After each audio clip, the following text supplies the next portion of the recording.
چەندین ساڵە لە قەزای پێنجوێن جوتیارە و ساڵانە چەند جۆرێک بەرەوبوومی کشت و کاڵی بەرهەم دێنێت و دەیخاتە بازاڕەوە.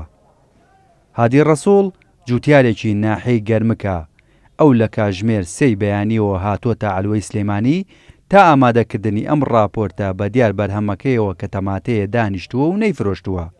ئەو دەڵێت 1 کیلۆ تەماتە تا بەرهەم دێنرێت 250 دینار مەسرەفێتی جگە لە ماندووبوونەکەی. بۆیە کاتێک دەیەن نە بازاڕە و دەیفرۆشن نرخێکی کەم دەکات. تقریبان چارەک بۆ 3 هەساوم لەخەو لە ناحیە گەرمکەوە هاتوومەتە عەلوەی سلێمانی بۆ ئەوەی بەرەبوومەکەم ساکەمەوە. ئەم ڕستقە جوانەمە پێ هەتا ئێستا ساغ نەبووەتەوە 300 بۆ 350 دینار نەشیان ناوەگە بیانایە پێم نەما بوو. بازارێکی چۆڵ بەرەبوومەکەمان هەمووی لە زەرایە.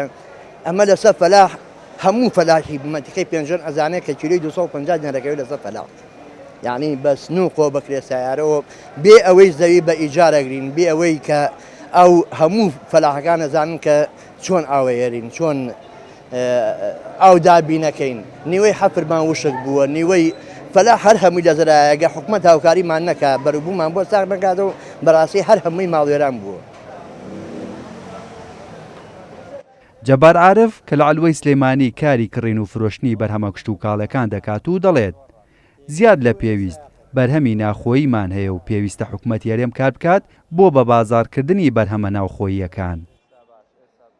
بەڵام ئەوەی کە پێویستە حکومەتی هەرێم لەم مەرحەلەی کە ئێستا ئینتاجەکەمان زۆر بۆ خەڵکێکی زۆر خۆیەوەتە فەلاحەت پێویستی بۆی کە حکومەتی هەرێم زیاد لەوەی کە ئەو کارانی کردووە بیر لەوە بکاتەوە کە هەنگاوێکی گەورە هەیە کە بینێت ئەویش بریتێت لە بە بازارکردنی ئەم بەرهەمانەی کە دروستە بۆ.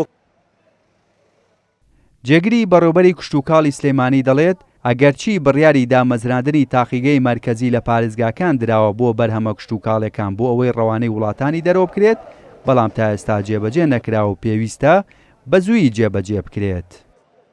کۆی گشتی کەسەی دیکەین لە ڕۆژێکا 3000 تەن بەرهەمی ناوخۆیی هەیە کە پێویست و احتیاجاتی شاری سلێمانی بە ئیدارەی گەرمیان و بە ئیدارەی ڕاپەڕین و بە پارێزگای هەڵەبجەشەوە لە 1500 بۆ 2000 تەن زیاتر نییە کەواتە لێرە ئێمە هەموو مانگێ 40000 تەن فائزمان هەیە لە بەرهەمی ناوخۆیی.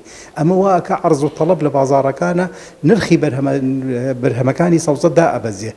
ئەمە وای کردووە کە ئێستا پێویست دەکات وەکو وەزارەتی کشت و کاڵکات لەسەر 2 خاڵی زۆر گرنگ بکرێت. یەکێکیان بیر لەوە بکرێتەوە کە بەرهەمی جوتیاران بکرێت بە بەرهەمی هەمە چەشنە.